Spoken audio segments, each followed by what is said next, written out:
সোমা বলছি, তোমার এভিডেন্স আমার কাছে। আমি একটু আগে একটা অডিও দিলাম।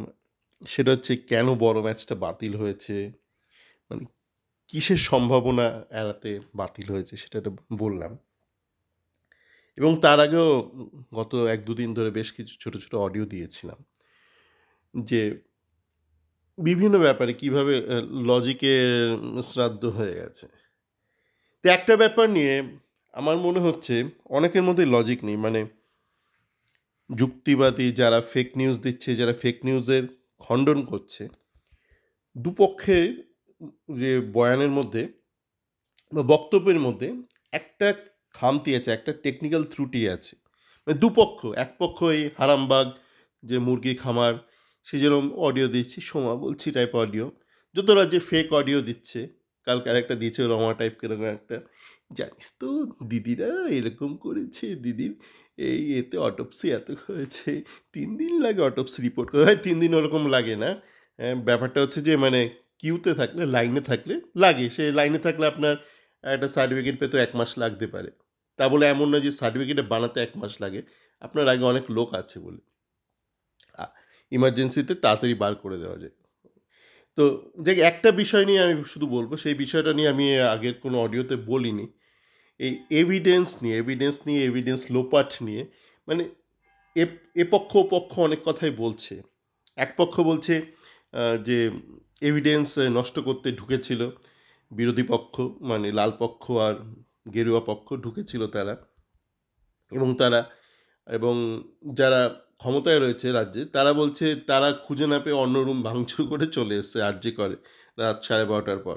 এভিডেন্স রুম অক্ষত আছে, পুলিশও বলছে এভিডেন্স রুম অক্ষত আছে, আর এরা বলছে যে এভিডেন্স রুম ভাঙতে গেছে, এরকম একটা ব্যাপার রয়েছে।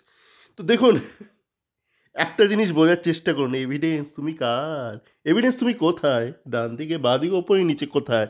দেখুন, এখানে এমন নয় যে বাড়িতে একটা চুরি হয়ে গেছে আর এভিডেন্সের দিক ওদিক ছড়িয়ে ছিটিয়ে আছে। এখানে এক ব্যক্তি, এক ভদ্রমহিলা ডাক্তার, তার সম্মানহানি হয়েছে এবং তাকে নিধন করা হয়েছে। এবং এই ক্ষেত্রে সবচেয়ে বড় এভিডেন্স কিন্তু ওই যে মারা গেছেন তার দেহের মধ্যেই ছিল।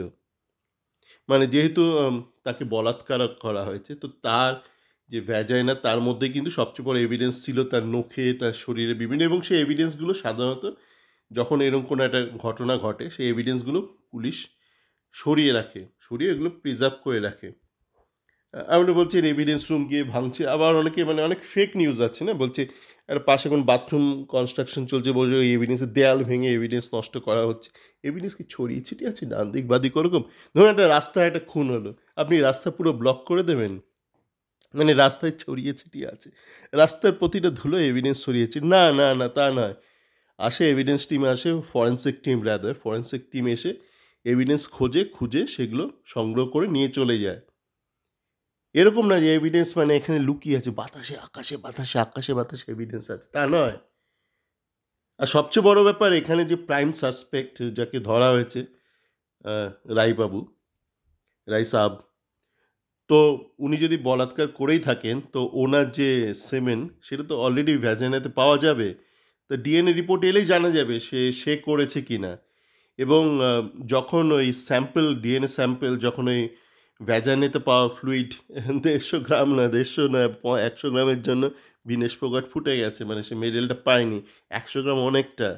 150 গ্রামের গল্প, যার ফেক গল্প ছেড়েছিল হারামবাগ ওরকম টাইপ চ্যানেল, তো যতটাই পাওয়া থেকে থাকুক, সেখান থেকে এইটাও অন্তত জানা যাবে ডিএনএ রিপোর্ট এলেই এক ব্যক্তির দ্বারা এই কাজটা হয়েছে, মানে অন্তত বলাৎকারে আপনি বলতে পারেন না কেউ বলাৎকার করেছে মানে সে খুন করেছে। হয়তো 3 জন মিলে বলাৎকার করেছে, একজন খুন করেছে। সাধারণত এমন হয় না যে 2 জন মিলে খুন করেছে বা 4 জন মিলে খুন করেছে, সেটা গণধোলাইয়ের কেস হয়ে যায়। তো অন্তত বলাৎকার কজন করেছে সেইটা অন্তত এই ডিএনএ রিপোর্ট এলেই, মানে যে ভ্যাজানাল যে ফ্লুইড আছে তার ডিএনএ রিপোর্ট এলে পরিষ্কার বোঝা যাবে। তো সেখানে এভিডেন্স কি এখনও লুকিয়ে আছে সেমিনার রুমে, এখনও লুকিয়ে রয়েছে সেমিনার রুমে? আবার কেউ কেউ বলছে না না, ও অনেক বড় বড় সাংবাদিক, তারা নাকি সব পলিটিক্যাল অ্যানালিস্ট এরকম, সে বলছে মানে কনফারেন্স রুম গিয়ে ভেঙে এসছে, এই রুম সেই রুম। এতে ঘটনা ঘটেছে সেমিনার রুমে, মানে আমরা জানি মানে অন্তত বডি পাওয়া গেছে, দেখুন বডি পাওয়া গেছে মানে কোথায় খুন হচ্ছে তা কোনো ডাজেন্ট ম্যাটার, কিন্তু সবচেয়ে বড় ব্যাপার বডিটা পাওয়া গেছে। Scene of crime is very important, scene of crime very important. যখন আপনি হয়তো রেপ হয়নি, ঠিক আছে, কোনো এভিডেন্স পাওয়া যাচ্ছে, কিন্তু এখানে তো একটা রেপ ঘটেছে। রেপ ঘটনা একটা সুবিধা, মানে from investigation perspective, from forensic perspective, আপনার কাছে ইমিডিয়েট প্রচুর অ্যাক্সেস টু এভিডেন্স আছে। কেউ ধরুন খুব সুন্দরভাবে কাউকে মেরে বেরিয়ে গেল, অ্যান্ড ধোয়া মোছা করে, একদম ছুরি ধোয়া মোছা করে বেরিয়ে চলে গেল, সেই ক্ষেত্রে এভিডেন্স পাওয়া খুব মুশকিল। কিন্তু এই ক্ষেত্রে যে একটা রগরগে একটা ব্যাপার ঘটে গেছে, এখানে মানে হচ্ছে ফরেন্সিকের যা এলা খুব আরামের কাণ্ড, মানে খুব সহজে সেই এভিডেন্সগুলো পেয়ে গেছে, এবং সেগুলো এবার জাস্ট অ্যানালিসিস করতে হবে, করে সে পেয়ে যাবে। তো এখানে এই ধরনের যুক্তি, মানে দুপক্ষই, যারা ধরুন এই হারামবাগ চ্যানেল এরকম যারা সমস্ত ফেক অডিওগুলো শেয়ার করছে, এবং সোমা টাইপ মেয়ে, মানে সোমা তো নেই কেউ, মানে কাউকে খুঁজে পাওয়া যায়নি, ডক্টর সোমা মুখার্জি, জানো তো বন্ধুরা, ওদেরকে খুঁজে পাওয়া যায়নি, পুরো ফেক নাম দিয়ে। তারপরও আরও ওরকম এরকম বেশ কিছু অডিও, মানে মেয়েরা কথা বলছে, দিদিরা জানো তো ওরকম আছে, আর পাচ্ছি না, আমার তো মাথা খারাপ হয়ে যাচ্ছে, মানে তুমি কে, তুমি এখনো উত্তেজিত হচ্ছ না কেন, জানো তো আমার মানে কি বলবো, তুমি এখনো তোমার চলে যাচ্ছে না, মানে তোমার মাথায় বুদ্ধি নেই, তুমি একটুখানি অন্তত রেগে তো যাও, তোমার মধ্যে সেন্সিবিলিটি কিছুই নেই, তুমি না মুরগি, তুমি এখনো জ্বলছো না কেন, ফরফর করছো না কেন। তো গিয়ে এটাই বলার ছিল, ওইভাবে এভিডেন্স চুরি করে, বলছে এভিডেন্স চুরি করতে এসেছিলো, বলছে না এভিডেন্স চুরি করতে পারিনি, না এভিডেন্স যেখানে থাকা সেখানে ইনট্যাক্ট আছে। তো এখন সেটা আমরা যতদূর জানি যে ওটা এখন সিবিআইয়ের তত্ত্বাবধানে আছে সেই সব এভিডেন্স, ঠিক আছে। এবার আপনার কত তাড়াতাড়ি আপনার ইনভেস্টিগেশন ক্লোজ হবে সেটা একান্তই সিবিআইয়ের হাতে রয়েছে, এটা এখন আর কলকাতা পুলিশের হাতে নেই। তো এই হলো অ্যাকচুয়াল ঘটনা। এবার আপনি ঠিক করুন, আপনি মানে বার খাবেন কিনা, আপনি মুরগি হবেন কিনা, আপনি নাচন কোদন করবেন কিনা, উই ওয়ান্ট জাস্টিস এইসব করবেন কিনা, একটু বলুন না, we want logic, we want sense, we want sensibility, এগুলো তো নেই আপনাদের মধ্যে কারো, ম্যাক্সিমাম মানুষের মধ্যে এগুলো নেই। কিন্তু থাকলে অন্তত যারা, আমি দেখছি অনেক মানে যারা সিনেমার জগতের মানুষ, তারা হয়তো সব ব্যোমকেশ টোমকেশ অভিনয় করেছে, প্রচুর অভিনয় করেছে, কিন্তু কোনো লজিক্যাল সেন্স নেই তাদের মধ্যে। এরকম বলছে এভিডেন্স ট্যাম্পারিং, কিসের এভিডেন্স ট্যাম্পারিং?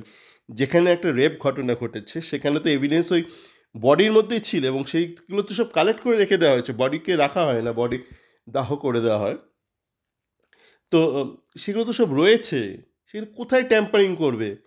হসপিটালে নেই সেই মালগুলো, আর যে এভিডেন্সের স্যাম্পেলগুলো সেগুলো নেই হসপিটালে। তো এগুলো একটু বোঝার চেষ্টা করুন। ঠিক আছে, সকলে ভালো থাকবেন।